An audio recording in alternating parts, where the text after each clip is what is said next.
Hello, everyone. This is Tamaro. Thank you for watching the Sumo Tamaki channel. Now, I have a quick report. Earlier, I came to the Prime Minister's appraisal and presented the economic measures proposed by the Democratic Party for the people to Prime Minister Takaichi. I will explain the contents of the proposal. Tamaki channel. Initially, I was told that I would only be given 5 minutes of the Budget Committee's lunch break to go to the appraisal and present the economic measures to the Prime Minister, but in reality, he spent 10 to 30 minutes, or maybe even more than 20 minutes, with me, and we were able to thoroughly discuss our economic policies.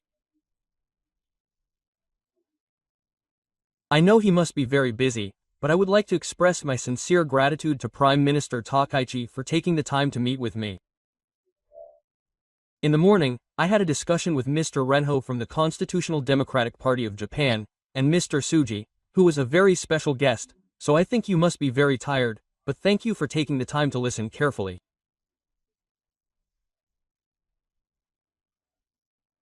What we proposed this time, and I have a link on the homepage, is that we taught you about various economic policies, but first of all, as a base, we support the policy of promoting bold investment and transforming the economic structure, especially strengthening supply capacity, which is being promoted by the Takaichi administration. We also support the new 3 arrows, which clearly state the policy of increasing take-home pay, increasing investment, and increasing the research budget, and aiming to achieve a GDP of 1 quadrillion yen in 10 years.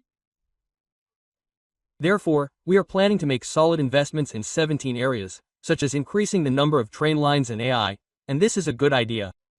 What I told the Prime Minister today was that if we are not careful, this will become a textbook case of failure. There are actually 2 bottlenecks.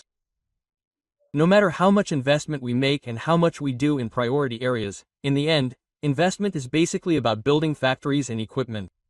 Who will make these? And who will operate them once they are finished? The answer is people. In that case, labor shortages are probably the biggest bottleneck. That's why we reached a third-party agreement in December last year. One is the provisional gasoline tax rate. That's been achieved. The other is to raise the so-called 1.03 million yen to 1.78 million yen. This is a measure to combat rising prices, but it is also a policy to enable people who want to work more. Therefore, the deduction amount needs to be linked not only to inflation but also to the minimum wage, and raised to 1.78 million yen, otherwise it will be meaningless.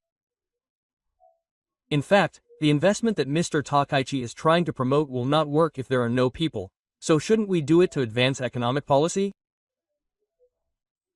In the diet session, he stated that he would raise the minimum wage in line with inflation, but that he would not raise the minimum wage in line with basic construction work.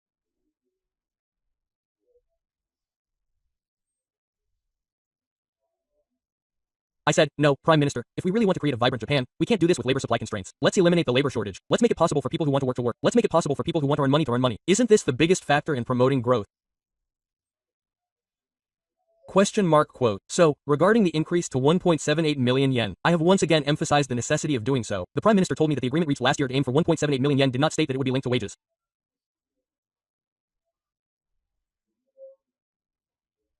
He said this, but since the parties involved, Secretary General Shinna and Chairman Hamaguchi, were there, I explained it to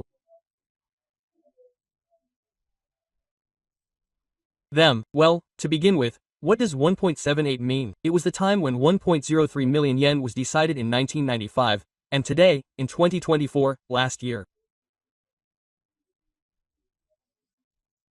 The minimum wage increased by 1.73 times during that period, so 103 times 1.73 equals 178. So aiming for 178 means adding the minimum wage increase rate to the target, and if we try to increase it by considering only inflation, that would go against the 3 agreements to aim for 178. I have explained this again, so I think you understand the meaning or necessity of aiming for a lower target.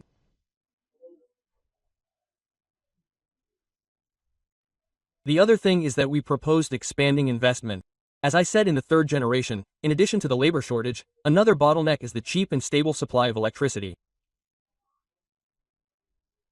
In short, AI and other countermeasures cannot be improved without electricity costs. After all, they are cheap, and AI in particular consumes a lot of electricity. The same goes for countermeasure factories. Therefore, if we cannot achieve a cheap and stable supply of electricity, it will become the second bottleneck to growth. Therefore, let's restart nuclear power plants. The Kashiwazaki nuclear power plant is also close to closing, so please push hard. And the recharge.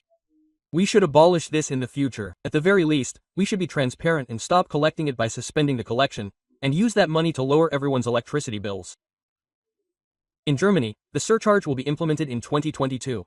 This is modeled after Germany, but it was also abolished in Germany. The Prime Minister actually said that we need to support things like perovskite, and I agree with that.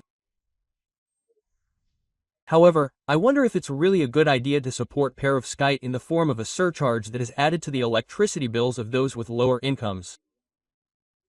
Well, even in terms of the same support, Germany is also changing the form of support to subsidies, so we had a thorough discussion about these things today, so I would like the Takaishi cabinet to work hard on the growth strategy. However, there are two bottlenecks: a shortage of human resources and skills, and the difficulty in achieving a cheap energy supply. Resolving these two issues will lead to policies that promote growth, as Mr. Takaishi said, and the people are systematically advocating for this and supporting it, so I have said today that we should definitely make it a reality. In addition, if automobiles are no longer sold in North America due to the impact of the US tax cut, domestic demand will be stimulated to compensate for this. One way to promote domestic sales is through the introduction of the so-called Cebu subsidy, a clean energy B subsidy. This subsidy provides subsidies when purchasing EVs, etc., to encourage domestic sales. Conversely, there is currently an environmental performance surcharge that adds up to 3% to the purchase price of cars with poor environmental performance. I have also been saying that we should implement policies to reduce or eliminate this burden and firmly promote domestic sales. In any case, I have been advocating for a policy that will improve the vitality of the Japanese economy, reward those who work hard, and improve the high taxes and social insurance premiums. I would like to ask that these policies be incorporated into next year's supplementary budget and investment budget. Well, it was a very short time, but I would like to express my gratitude to Prime Minister Takaichi for listening carefully, and I would like to strongly request that this be realized.